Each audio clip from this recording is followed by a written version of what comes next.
Mimi hapa akaanza kujidai kwa sababu jina lake limetajwa na Mungu.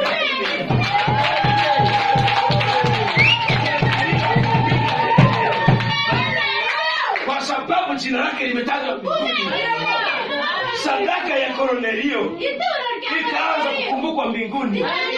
Kornelio akashangilia kwa sababu mbingu imemsikia. Malaika wa Bwana akasema, sadaka zako na maombi yako vimepokelewa. Bwana asifiwe. Wewe soma hata habari za Kaini unaona. Kaini, Abili anamtolea Mungu sadaka. Siku ile wanajiandaa mbele za Mungu. Abili akaandaa sadaka nzuri. Akaangalia kwenye zizi la ng'ombe. Akatafuta ng'ombe mzuri aliyempenda sana. Akamwandaa, akampeleka kanisani, akamtolea Mungu sadaka. Biblia inaniambia huyu Kaini alikuwa ni mkulima.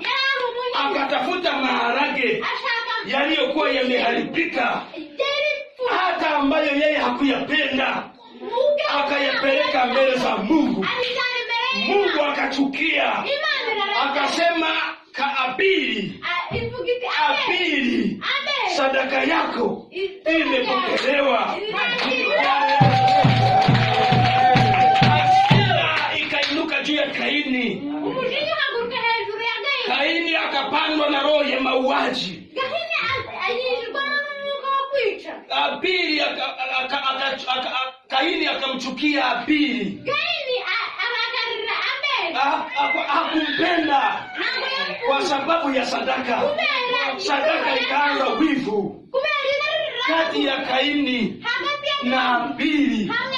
Watu wao walikuwa wanazaliwa pamoja, lakini kwa sababu ya sadaka wakaanza kutafutana. Kaini akamuua ndugu yake kwa sababu huyu aliyetoa vizuri alikubaliwa na Mungu.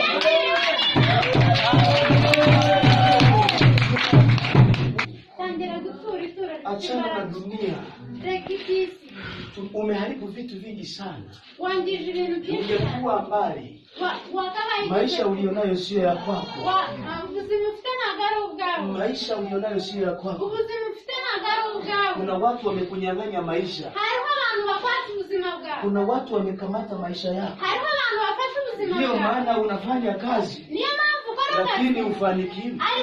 Kuna watu wanafanya kazi kidogo lakini wanafanikiwa. Wewe wakati unaanza kufanikiwa, vya kwako vinaharibika. Wakati unaanza kufanikiwa, ndipo roho ya mauti ukufa. Unguanza kuichumwawe. Bwana Yesu asifiwe. Haleluya. Hati mbanu mbandize kubagambira ngo mwanze kufuga mifugo iliyoandikwa kwenye Biblia. Mungu anazungumza habari za kufuga na kulima. Bwana Yesu asifiwe. Maana Mungu alishuka Edeni, akapaa Edeni, upande wa mashariki wa Edeni,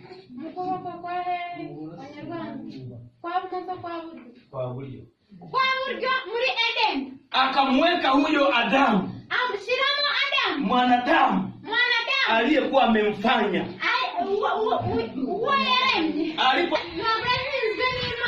Alipopandwa na malaika. Ile ya bustani ya Edeni ilipandwa na Mungu mwenyewe.